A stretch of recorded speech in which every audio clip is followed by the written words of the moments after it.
오늘 함께 보실 말씀은 마태복음 4장입니다. 신약성경 마태복음 4장 말씀입니다.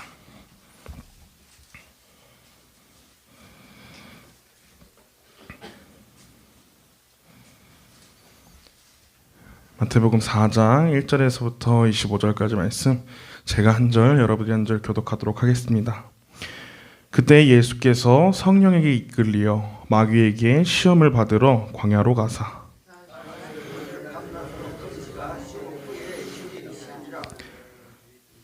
시험하는 자가 예수께 나와서 이르되 내가 만일 하나님의 아들이거든 명하여 이 돌들로 떡덩이가 되게 하라.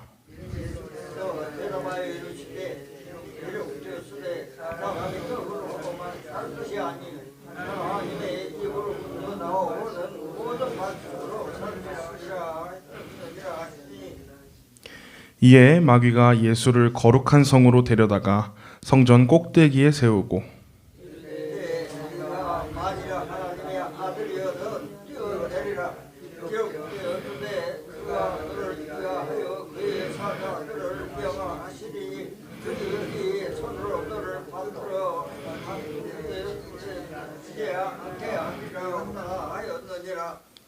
예수께서 이르시되 또 기록되었으되 주 너의 하나님을 시험하지 말라 하였느니라 하시니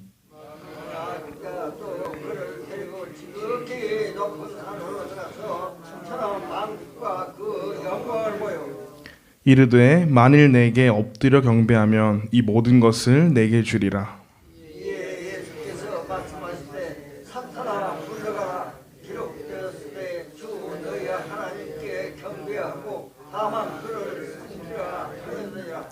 이에 마귀는 예수를 떠나고 천사들이 나와서 수종드니라.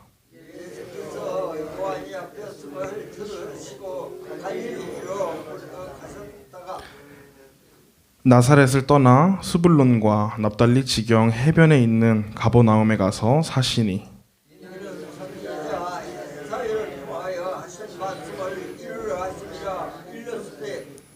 스불론 땅과 납달리 땅과 요단강 저편 해변길과 이방의 갈릴리요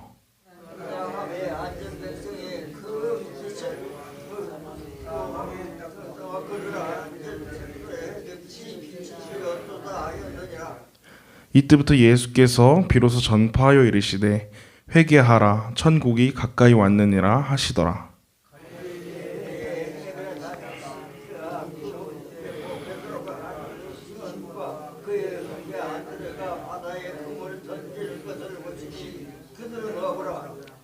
말씀하시되 나를 따라오라 내가 너희를 사람을 낚는 어부가 되게 하리라 하시니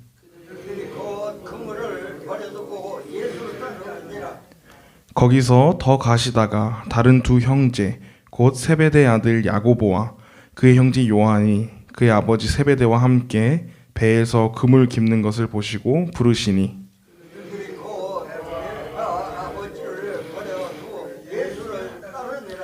예수께서 온 갈릴리에 두루 다니사 그들의 회당에서 가르치시며 천국 복음을 전파하시며 백성 중에 모든 병과 모든 약한 것을 고치시니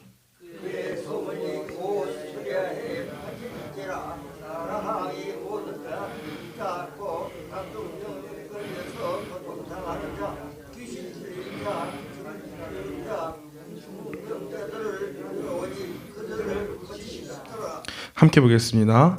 갈릴리와 데가볼리와 예루살렘과 유대와 요단강 건너편에서 수많은 무리가 따르니라. 아멘.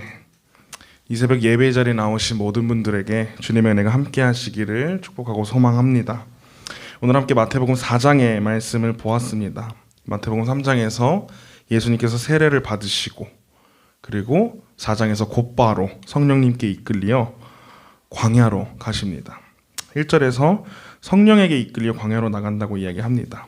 그리고 2절에서 예수님께서 40일 밤낮을 금식하신 후에 줄이셨다라고 말하고 있습니다. 우리는 예수님을 40일 동안 아무것도 먹지 않고 이렇게 살 수 있는 초인적인 힘을 가진 사람이라고 생각하지만 사실 예수님께서도 우리와 마찬가지로 사람의 몸으로 이 땅에 오셨고, 그리고 굶주린 배를 부여잡으신 평범한 인간이셨습니다. 이때 사탄이 예수님을 찾아와 시험합니다. 사탄은 40일 동안 아무것도 먹지 못하고 마시지 못한 예수님을 시험합니다. 첫째로는 돌을 떡으로 만들라고 시험합니다. 왜 사탄은 다른 시험이 아니라 이 돌을 떡으로 만들라는 시험을 했을까요? 이 시험이 지금 예수님을 무너뜨리기 가장 좋은 시험이었기 때문입니다.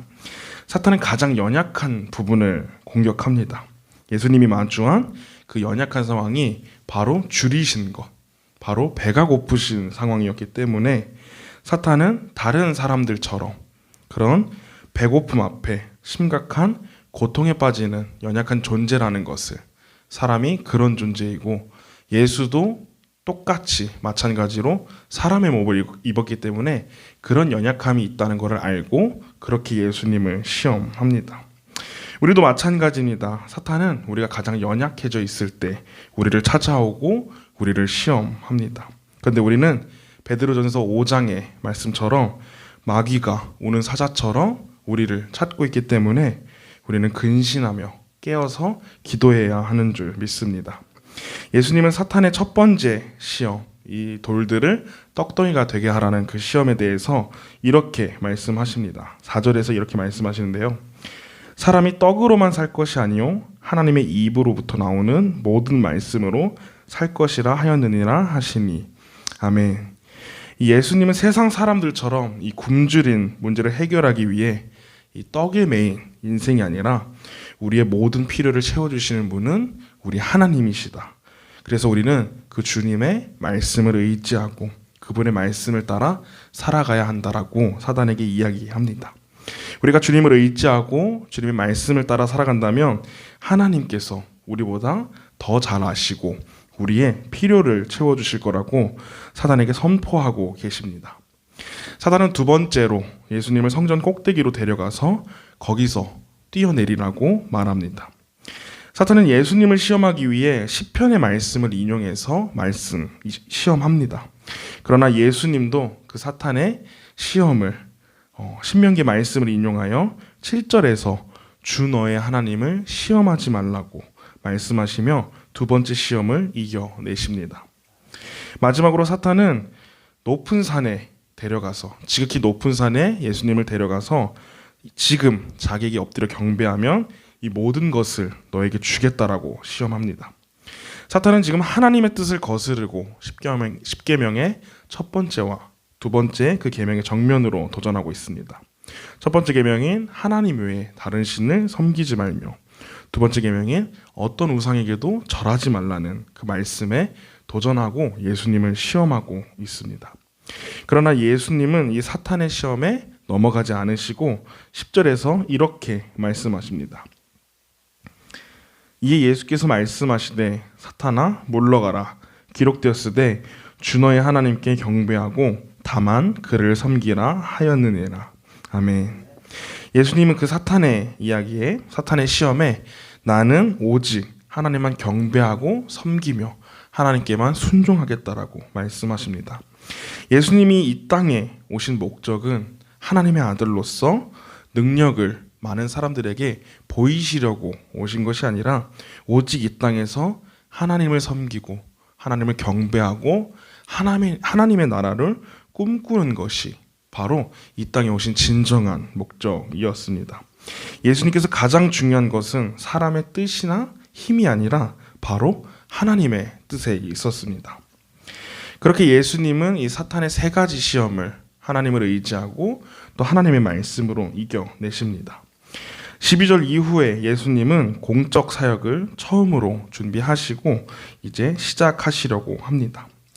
17절에서 세례 요한이 선포한 메시지를 예수님께서도 같이 선포하고 계십니다. 17절에서 이렇게 말씀합니다. 이때부터 예수께서 비로소 전파하여 이르시되 회개하라 천국이 가까이 왔느니라 하시더라. 아멘.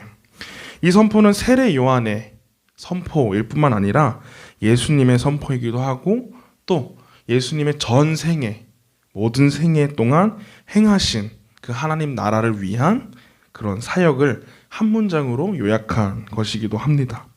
그리고 예수님께서는 회개하라 천국이 가까이 왔느니라 라고 처음으로 선포하시고 가장 먼저 자신과 함께 하나님의 나라를 이루어갈 제자들을 부르십니다.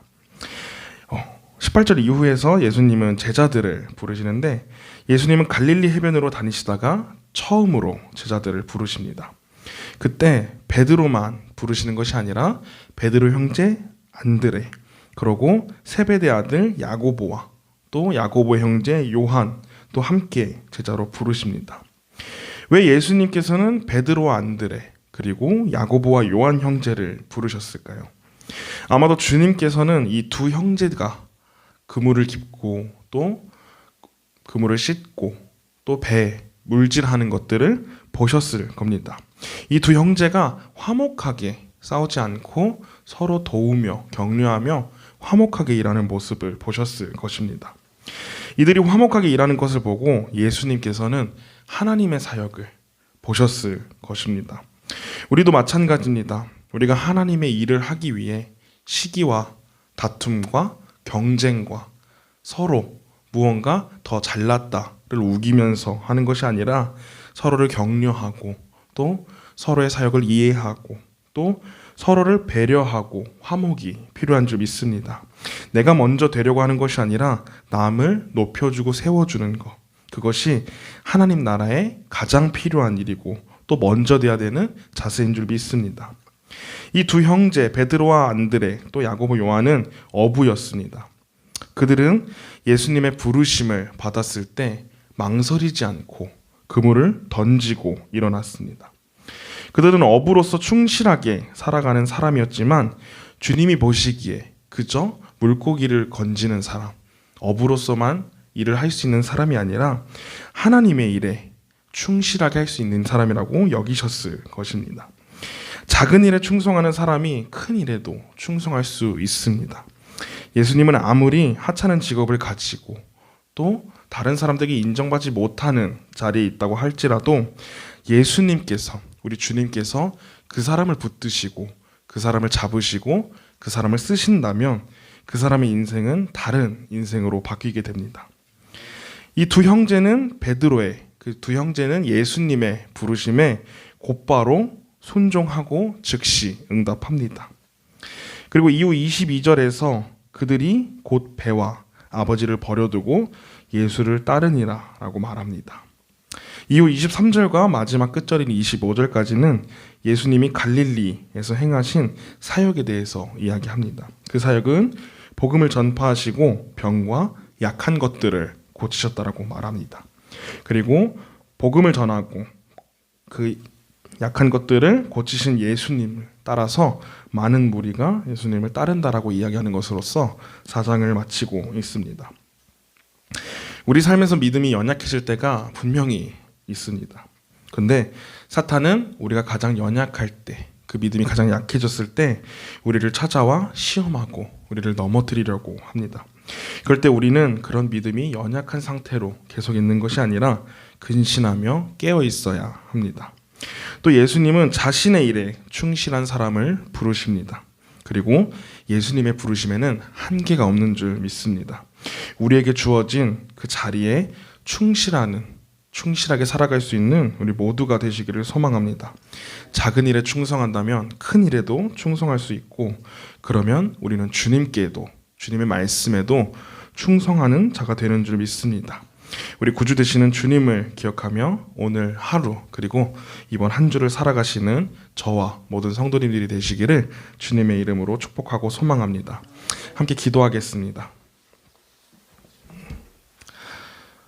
사랑해 주님 감사합니다. 오늘 말씀을 통해서 함께 받은 은혜를 나누려고 합니다.